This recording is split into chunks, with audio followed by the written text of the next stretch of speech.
Our news is brought to you by Alive. Believe in best.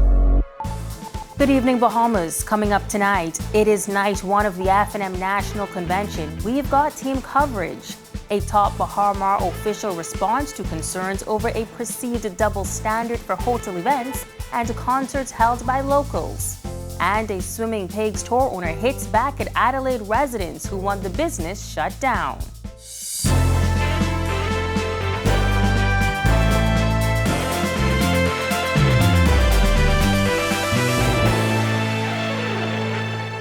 Welcome to our news and thanks for joining us. I'm Megan Shepard. Topping news tonight. Hundreds of Free National Movement supporters all packed the Atlantis Resort's Imperial Ballroom tonight for the start of the party's three-day convention. Delegates flew in this morning from Family Islands for the much-anticipated event. This is the first national convention to be held during the COVID-19 pandemic.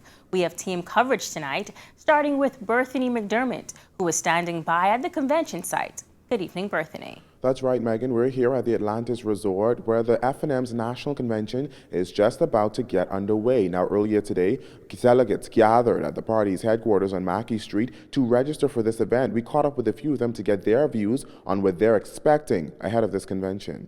Hundreds of Family Island delegates descended at the Free National Movement's headquarters as the party gears up for its national convention. It's a much-anticipated event for the FNM after it suffered a grueling defeat in the September 16th election. As the party looks to rebuild, this supporter says one thing is for sure, the FNM must be unified. We have a national agenda that we have to push on behalf of the Bahamian people. They expect us to be their voice when the government fails to do what it ought to be doing. And I think the only way that we can do that is by coming together and pooling our resources. The FNM hasn't held a convention on this scale since 2016, when former party leader Dr. Hubert Minnis successfully retained his post as leader after Loretta Butler Turner withdrew from the race. After the party's defeat at the polls, the party decided that Dr. Minnis would stay on as leader until its one-day convention in November. This as party insiders no longer felt Dr. Minnis should remain at the helm. At that convention, Marco City MP Michael Pintard received a resounding yes from party faithfuls. As the party looks to fill other top spots like deputy leader and chairman, delegates emphasized the need for the party to come out better once the convention is over. We are still stronger than ever before. We have decided that we are going to now rebuild and move forward with each constituency one time after time. I think with the leadership that it is in place right now, I think that they will do very well in bringing the party back together. So I think the FNM will come out quite ahead after this convention. People look at a loss and whatever and cry. I look at the loss as an opportunity for the FNM to rebuild and restructure its party to prepare for the generations that we are dealing with. This will be the first major convention held in a COVID-19 environment. While at the headquarters, delegates took COVID-19 tests, but they say they're not concerned. As long as we follow the protocols, we could do it safely. We are making sure that the rules are set and we're not broken none of the rules, and we're doing it in decency and in order. I feel quite safe because before I came up to Nassau, I had to do a testing before I came into Nassau. Now, around 500 delegates are expected to attend the three-day event. Our Jasmine Brown caught up with officials who explained what COVID-19 protocols were put in place ahead of the much-anticipated event. Jasmine? That's right, Berthany. Those convention officials say it was vitally important to have those COVID-19 protocols in place in order to have the in-person convention. From socially distanced seating to hand sanitization stations and temperature checks, organizers of the Free National Movement's National Convention say a lot has gone into preventing it from becoming a super spreader event. Convention co-chair Ethan Adderley says there are even vaccination and COVID testing requirements for all attendees. We're cognizant of what the protocols are, and we had to search a place that would accommodate the size crowd, allowing for the protocol. So as you can see in some of the places, the chairs are spaced. We've got persons with sanitizers throughout the ball as well too. So we got a protocol has been given from the delegates before they even came to New Providence, and for Nassauians as well. The convention, which begins tonight and ends on Friday, is being held in the Grand Ballroom at Atlanta's Paradise Island. It was originally slated to be a virtual event until the Ministry of Health gave the okay for an in-person event as COVID-19 cases decline. Adderley also says that facility was the only one that could accommodate party members and allow for compliance with the COVID-19 health rules, as 495 delegates are expected to attend daily. It's a lot of hours. I think I'm working on with 4 hours sleep right now. It's probably going to be the way for until maybe Sunday. But a lot of time has been put into it, and the leader was very mindful. We initially were looking at virtual, and having had a loss in September, and persons were screaming for it in person. Adderley says nightly sessions will be open to the public and will feature senior members of the party as keynote speakers. Asked if any of the former prime ministers will be taking the stage, They're working with the leader, but behind the scenes. Now, as you just heard, neither of the former prime ministers are expected to address the crowd on any of the nights. However, we do understand that they do plan on attending. Back to you, Megan. Now be sure to join our TV for live coverage of the FNM Convention Wednesday through Friday on Channel 205 and on the Our News Bahamas Facebook page. A baby boy died tragically after he was injured during a bad traffic accident on the intersection of Prince Charles Drive and Soldier Road around 9 this morning. When traffic accident investigators arrived on the scene, they discovered a 3-car collision involving a silver Honda Civic, a burgundy 2011 Suzuki Solio van, and a white Suzuki Swift, which left the scene prior to their arrival. Investigations revealed that the occupants of the burgundy 2011 Suzuki van, a woman, a man, and a baby boy, all received injuries. They were transported to hospital to seek medical attention. The infant later succumbed to his injuries. A video from the accident shows a woman crying on the scene. In that video, passersby are seen trying to console the woman while another woman holds the baby in her arms. The video also shows a car turned on its side as witnesses call for a wrecker. Police have launched an investigation. In other news, hotels have to apply to host large gatherings and don't have a preferred position compared to non-hotel events, according to Bahamas Senior Vice President Robert Sands, who was asked whether Bahamian promoters could host their events under Bahamas license. His comments raised questions over why government allowed the Atlantis Resort to host a concert last month. Jared Higgs has that report. Sands was on the defensive when asked by reporters whether a Bahamian promoter could apply to Bahamas to host their mass event under the hotel's license. Sands says the hotel would still have to apply for permission, while clarifying that groups staying in hotels are allowed to host their functions. We do have a license, but we also attract large groups that are resident within the hotels, that have rooms, etc. And I want to distinguish very clearly between that grouping and persons who may decide to book a reggae concert at a ballroom. So they're two distinct, different issues. Some critics have suggested that government's COVID rules are unfair because they appear to allow hotel properties more leeway in holding mass events, while Bahamian promoters are at the mercy of the Ministry of Health. Prior to Valentine's Day, a Dexadap's concert was cancelled after the Ministry of Health refused to approve it for 2,000 guests. Another reggae concert on the horizon plans to feature star performer Shensia. However, Minister of Health and Wellness Dr. Michael Darville said his ministry is unaware of the event. Are you willing to entertain a Bahamian promoter who comes and says they want to have a reggae concert at your hotel because it might be easier for them to get permission since they've been having so much trouble? It is not easy because we also have to apply under the same conditions. But back in late December, government appeared to use the hotel's license as an excuse to allow Atlantis to go ahead with its Doja Cat concert, while Bahamian promoters were forced to cancel their New Year's Eve events. The most government would do about the Doja Cat concert, which was attended by thousands, was urge Bahamians not to attend it. And while he says he doesn't wish to cause controversy, Sands says there's a difference between an event for mostly vaccinated guests and one for outsiders. That is totally different from ABC promoter bringing in 1,000 persons that are non-resident, non-screened, in an environment. You don't find any of the hotels really participating in any of those at this point in time. Reporting for Our News, I'm Jared Higgs. The owner of a popular tourist attraction featuring swimming pigs is defending his business amid pushback from Adelaide residents who want the tour to be shut down. The businessman says he followed the proper protocols before launching Beyond the Village. Cale Campbell reports. I don't have to explain myself to anybody outside of the public area.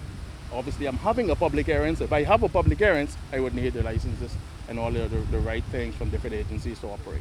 An Airbnb has expanded into Beyond the Village, a swimming pigs tour which was launched last April. Adelaide resident Sam Duncombe has long had disputes with operators of the location, as well as another swimming pigs excursion, the Pigs Beach. We have always been zoned residential, and so I don't know how these facilities feel like they can just pop up and do whatever they want. Like, where's the law and order in the country?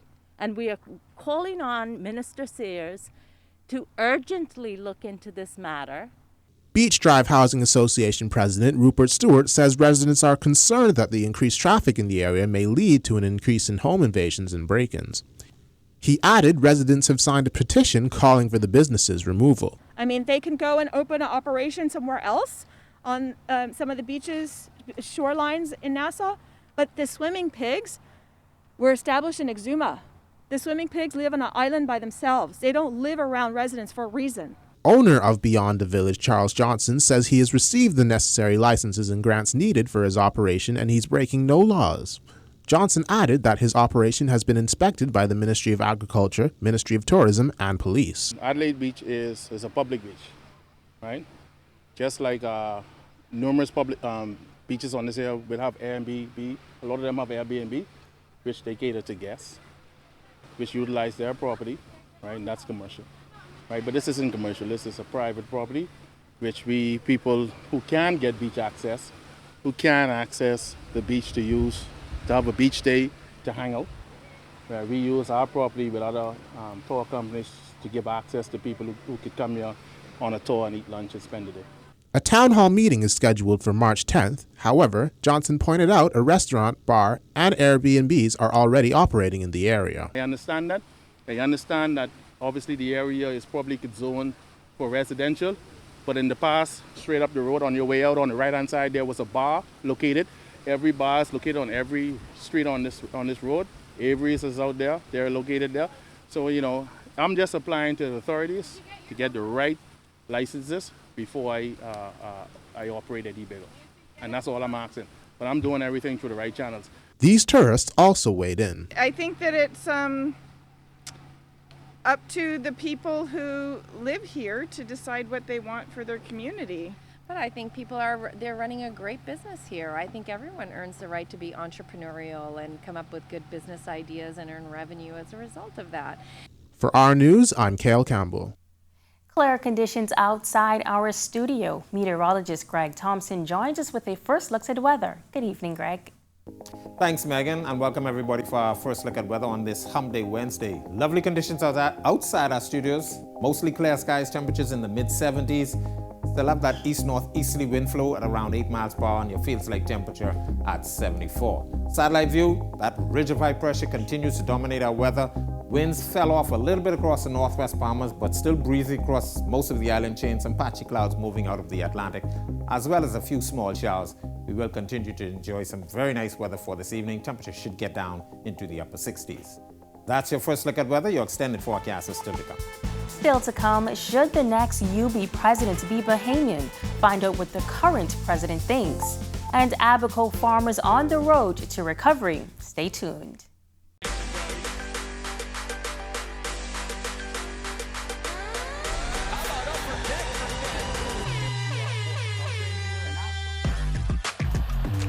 Got size at 6'5".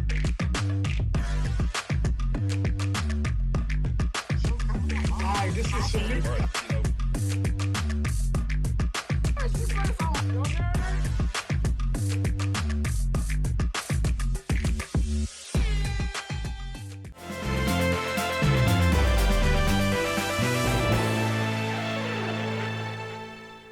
You're watching Our News. Welcome back.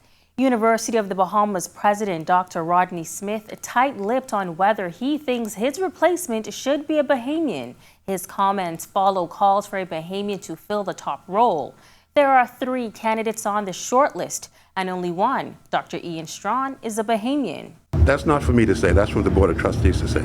Considering that they put that faith in you to lead as a Bahamian, they put you forth as president, do you think another Bahamian is capable of holding that position? That is up to the Board of Trustees to make that decision, not for me.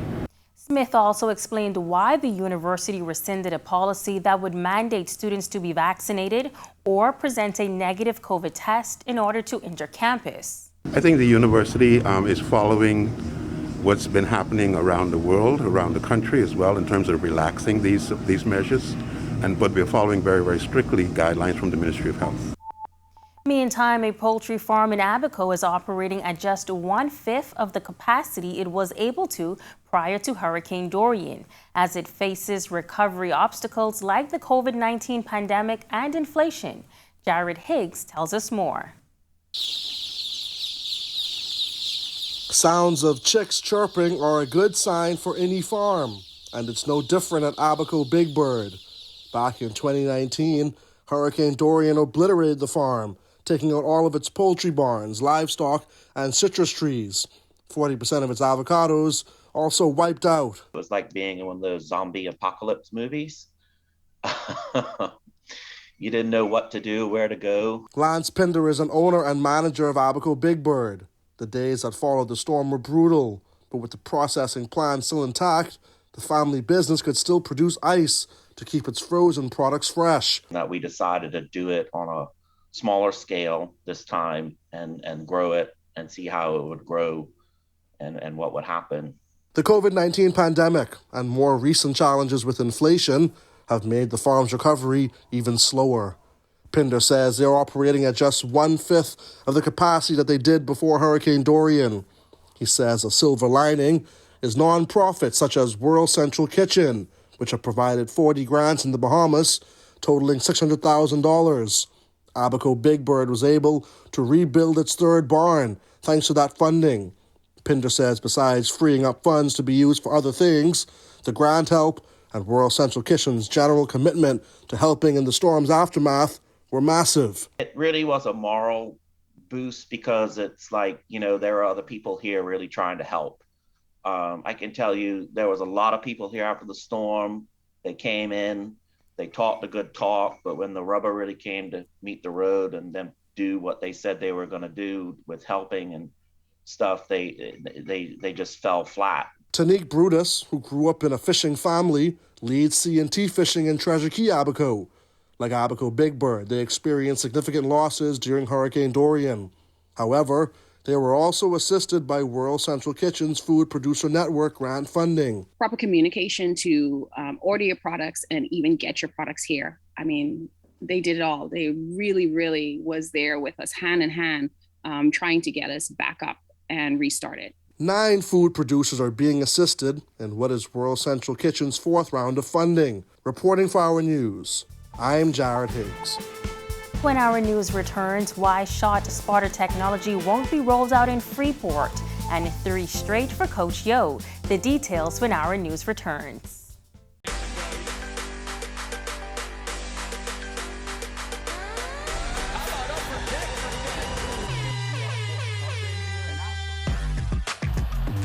Got size at 6'5".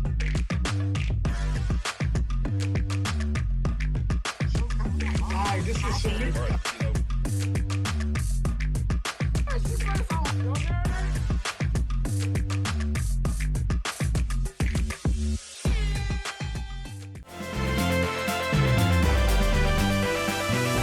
This is Our News. Welcome back. There are no plans to install shot spotter technology on Freeport, according to Minister of National Security Wayne Monroe. While touring police infrastructure on Grand Bahama, Monroe said given that the island's shooting rate isn't as high as New Providence, there's no need for the technology. The issue is always a resource issue. Fortunately, Grand Bahama has not had the consistency of gun violence that has happened in New Providence, and so you saw a shot spotter rolled out in New Providence first. We are having issues here, and hopefully it would not be consistent that it's necessary. But if it continues, then of course we'll have to consider priorities. Now, Grand Bahama reported 12 murders in 2021, while New Providence reported 104. Monroe urged residents of the Northern Island not to become like New Providence. I'd just like to exhort the people of Grand Bahama, please don't become exactly like New Providence. Y'all have it over us now that you don't have the same level of lawlessness that we have in New Providence. There's no reason to follow fashion with New Providence and lawlessness. You can follow fashion in a lot of other things, but not in that. Minister of Agriculture, Marine Resources and Family Island Affairs, Clay Sweeting, delivering an address on food security at the Food for Future Summit and Expo in Dubai. Sweeting told agriculture experts from around the globe that the Davis administration believes growing sustainable food systems is better achieved through partnerships. In this summit, we see an enormous opportunity to strengthen ties with successful countries, some that have walked in our shoes and have grown tremendous industries from scratch, some that have always operated at advanced levels and are world leaders in food and technology. The third consecutive win for Coach Yo's Lady Rebels. Meanwhile, Devin Chartland sets a personal best in Poland. Marcellus Hall has the details tonight in sports. Thanks, Megan. Welcome to our sports, everybody. I'm Marcellus Hall. It has been a great season for Ole Miss and the Lady Rebels as Coach Yo has them playing on all cylinders. Last night, the winning streak continued as they took on Arkansas. Let's take a look. Coach Willette McPhee-McEwen and her Ole Miss Lady Rebels back in action, looking for win number 3. They faced off against Arkansas.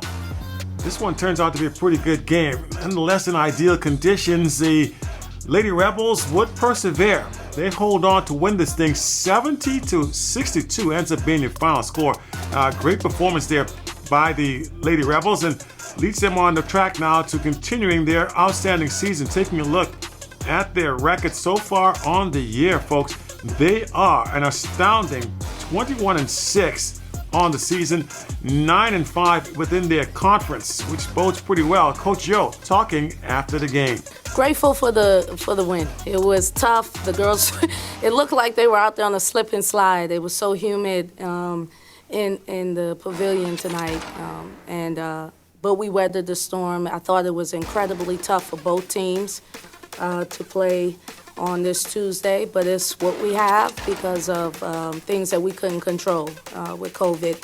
So I'm glad we were able to come out on the winning side of it. That has not always been the case. Again, this is our second case of adversity versus Vanderbilt. It was more so the game was tight and we were able to pull away, and then tonight we had to just fight through some physical and mental fatigue.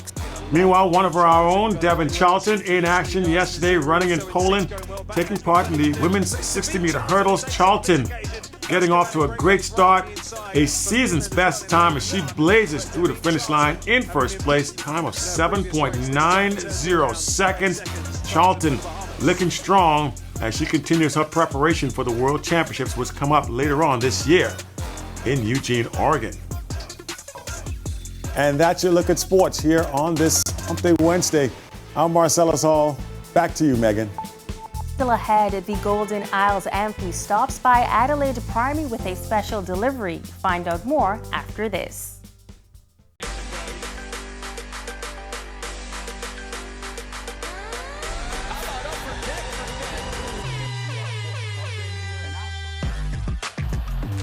Got size at 6'5".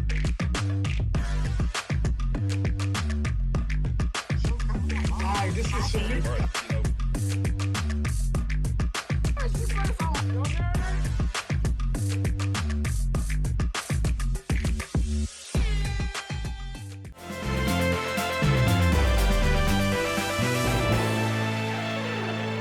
Welcome back to our news. Beautiful conditions expected over the next week. Greg is back with our extended forecast. Thanks again, Megan, and welcome back, everybody, for our second look at weather. Real quiet weather around our area. Ridge of high pressure at the surface and the loft is dominating our weather. keeping us in a little bit of a breezy regime, and that weather pattern will continue throughout the remainder of the week as that high pressure system remains in place. That high is going to be responsible for keeping all the weather systems well to the north across the southeastern United States. So we're not looking at any real change in our weather until about Sunday, Monday, when we do expect the frontal boundary to get near. That high will eventually slide out and our winds should fall off by the weekend. Boating forecast for all areas tonight through tomorrow. Your winds will continue out of the northeast to east at 15 to 20 knots. Caution flag posted. Seas running 4 to 7 feet over the ocean. Your low tide is at 6:51 this evening. Here's a look now at your national forecast.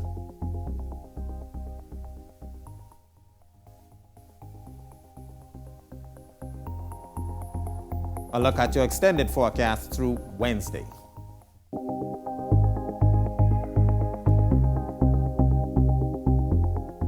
That's a look at our weather. Make it a safe evening, everybody. Megan? Member of Parliament for Golden Isles, Vaughn Miller, making a special donation of 2 desktop computers, a printer, and 2 cases of masks to the students of Adelaide Primary School this morning. He also shared these words of encouragement. We were there, right where they are, and we had the opportunities that they have and will have. And as I said, many persons, we took advantage of it and made something positive out of it. But many persons didn't. And so we want to encourage them to make the most of this opportunity. Do not take it for granted. Because each of them have greatness in them. I believe that. And it's a matter of tapping into it and for them to take advantage of opportunities to help them to walk into that greatness. And thank you so much for joining us tonight on Our News. On behalf of the entire team, I'm Megan Shepherd. Have a wonderful evening.